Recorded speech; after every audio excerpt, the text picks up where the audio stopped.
not read a single physical book this year. Hi guys, welcome to this video and welcome back to my channel. I have not filmed a video in over a year. Gotta get back into character. Because I have not uploaded a video in ages, I thought that I would do a little reading wrap up for 2026 so far. Now, to be fair, I actually have not read that many books. I'm not proud to say it. I'm not proud to say it. I set my reading goal for this year to 30 books because last year I also didn't read that much. And guess how many books I've read? I've read 8 books. 8 books. 4 of them was this month. Hopefully we're back. I was on travel for 3 months, so basically I could not bring like physical books with me, so I actually read on my Kindle, and all of the books that I'm going to share today are actually on the Kindle, which is crazy. I just realized I have not read a single physical book this year. I don't want to talk too much, so let's just jump right into the books that I've read so far this year. The first book that I read this year, I actually do have the physical copy. What am I talking about? I have read a physical book. The first book that I read this year was actually a reread of one of my absolute favorite series of all time. And that is Once Upon a Broken Heart by Stephanie Garber. I did want to reread the entire series, but I just ended up reading this one, even though I do think that the second book is the best book, and that's a 6-star and will forever be one of my favorite reads of all time. That book is amazing. The first time that I read this, I gave it a 5-star, but this time around I actually gave it a 4.5. I think because I don't know. Honestly, I don't know. This series will always be a 6-star for me. 4.5, 5 stars, I don't even care. This series is so good. So I feel like we all know about this series, but it's just so whimsical. I love the lighthearted romantic fantasy in it. The storyline is so good. I love Jax. He is one of my favorite book boyfriends. He's just amazing. And Evangeline is just such a sweet girl who believes in true love. I love it. I love the characters. I love the writing. Magical fairy tale vibe. Everything about this book is just amazing. If you have not read this, read it, but listen to me. You read Caraval first. I'm so tired of people saying you don't have to read Caraval first. Yes, you do. Yes, you do. If you want to experience real heartbreak, you'll be reading Caraval first. The next book that I read this year was Haunting Adeline by H.D. Carlton. Honestly, I don't remember much from the book itself. It was a pretty long book considering how little happened in it. Actually, thinking back on it, I feel like there's a lot of controversy around this book, and I totally get why. Basically, it's about this girl and this man suddenly starts stalking the girl, low-key raping her a few times. The man is also having this company. Basically, he's catching child predators and sex traffickers, torturing and stuff like that. That's why people call him morally gray, because he is low-key a rapist and a stalker, but he is also killing and torturing child predators and sex traffickers. So like, I don't know if I would call it morally gray. Of what I remember about the book, I love the chapters from the male point of view, because I thought it was so interesting reading about the scenes where he was engaged with the sex traffickers and the child predators, because basically he is impersonating that he is one of them, get into their group, and then wants to backstab them. And I thought that was super interesting. That was where I really enjoyed the book. I thought it was a really cool premise, and I really liked reading about it. The whole stalking part of the book, it did like get a little boring at one point. I'm like, okay, I have read about this now, like can we move on? The book does end on a huge cliffhanger, and I actually was planning on reading the second book just because I really wanted to know what was going to happen. I have not gotten to it yet. I have it downloaded on the Kindle. Maybe I'll read it someday, maybe I won't ever get to it. I don't know. For me, it was a solid 3-star. I know some people are probably gonna come for me since this book does carry some controversy with it, but it was a fine read. Some of it was really good, really interesting. Some of it not the best. It's a book that's been talked about so much in the book community for a year, so just really wanted to read it to be able to know what people are talking about, because this book comes with a lot of heavy subjects, so should probably read the trigger warnings before reading it because it has a long list. So during the winter time, I went to the movies to watch The Housemaid with my boyfriend and his family. The movie, a little cringe.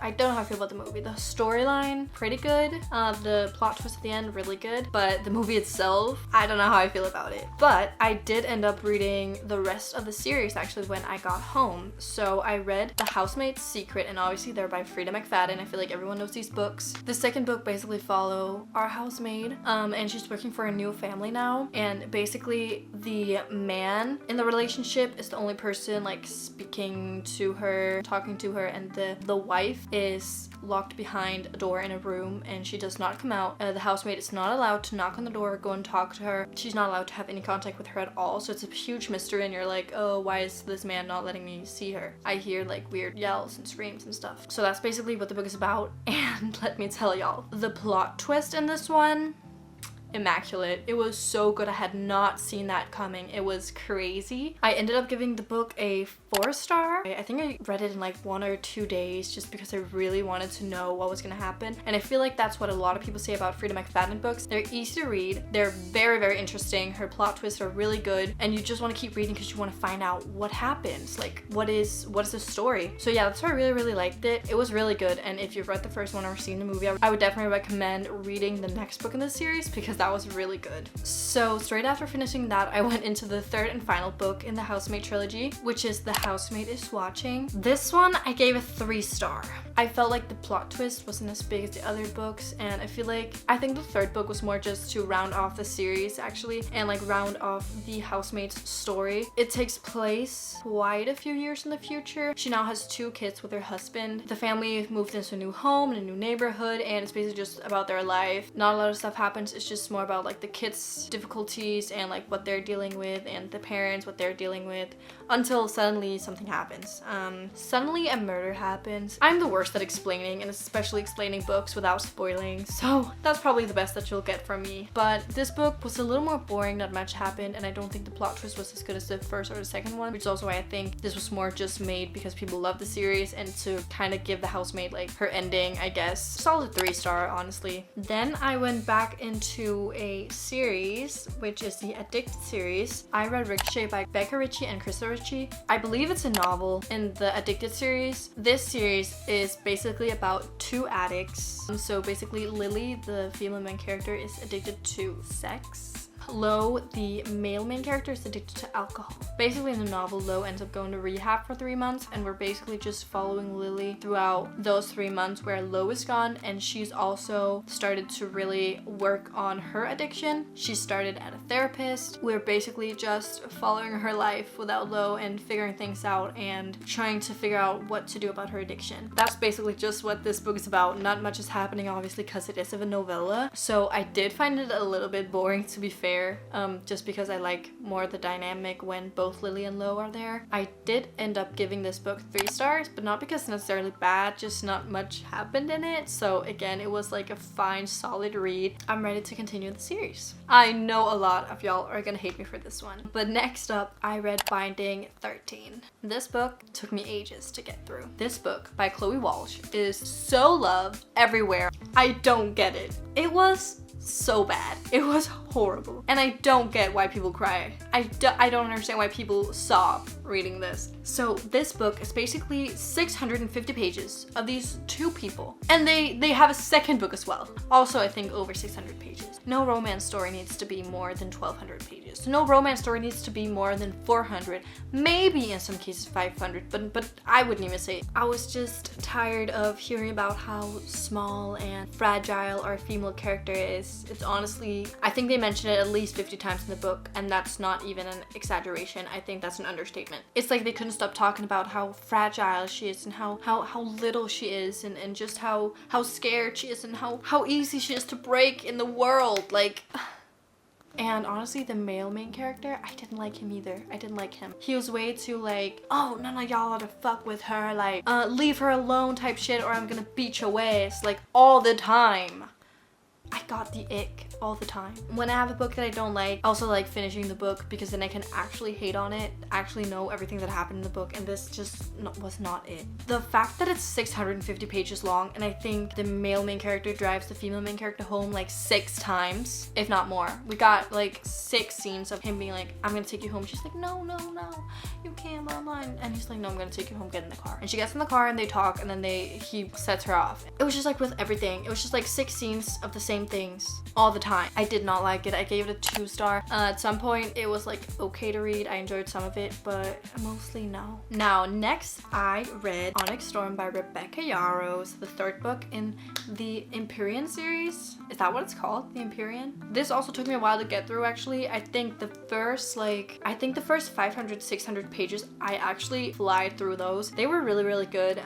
I love that it's a little more heavy on the politics now because I love a political fantasy. Then it was like the 550 page mark. It felt like they had accomplished what was meant to be accomplished in the book, and then we have another 150 pages and I'm just like, okay, what's gonna happen now? And reading it, I was just a little confused about what was happening, so then it just slowed down a bit and I was like, what is going to happen? I don't really know what's going on. And then obviously the ending, everything happened suddenly, and the ending was fine, nothing wrong with that, but I don't have anything necessarily bad to say about it. It's just that it slowed down in like a weird way at some point. I still enjoyed it. I still liked it. I think the series is getting better as I read it. You can feel that the books are getting heavier and the politics is getting heavier, and that's what I really like. So I am starting to enjoy the series more and I will definitely continue it, but it is not one of my favorite series. I don't think it's this amazing book that everyone sets it out to be. I don't know, maybe it's just not for me. I don't know what it is. I can't point my finger on it. Satan is not my favorite male main character. I know I just pissed some people off by saying that. It was fine. I gave it a 3-star and I'm definitely gonna continue the series. Alright guys, we are now at the last and the final book that I read this year. The last book that I finished was The Awakening by Carolyn Peckham and Susan Valenti.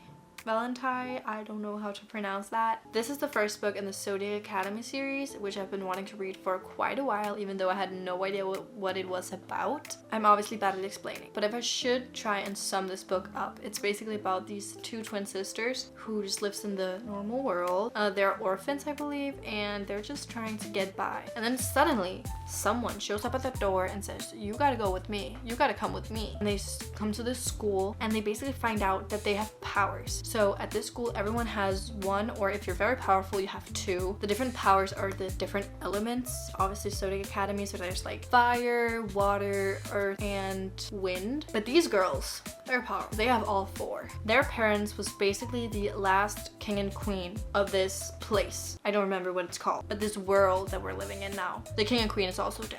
And then at the school, there are 4 guys who are basically heirs to the throne now because of the king and queen were dead, and everyone also believed that their children were dead, but they're obviously not because they're alive. But now there are 4 heirs who feel very threatened that these 2 girls are gonna come in and just take the throne from them because they're obviously the rightful heirs. These 4 heirs are trying to make their life miserable as possible. Then there's also some mystery. It seems like some people want to kill them, but they're not sure. I don't know if that made sense. I feel like that was a pretty good explanation of what happens in this one. I gave this book 3.5 stars. I think this book is very easy to read. Like, there's some bullying in here and just feels like a high school. I don't know how to describe it, but it feels very YA without it actually being YA. The whole premise and what happens, especially in the first one, feels very YA. It's definitely not YA. Probably the best way that I would describe it. So I think if you're going into this thinking, oh, this is gonna be a long, heavy fantasy series, I don't know, because I obviously only read the first one, but I would probably lower my expectations a bit. Personally, for me, I could definitely see myself pulling towards this series as maybe a palate cleanser instead of a romance book. For example, after reading a heavy fantasy book, I could definitely go into this one without thinking, oh no, it's fantasy, I have to. There's a lot of world building, there's a lot of this and that I really have to focus on, because I feel like you can just read this and you don't have to think that much.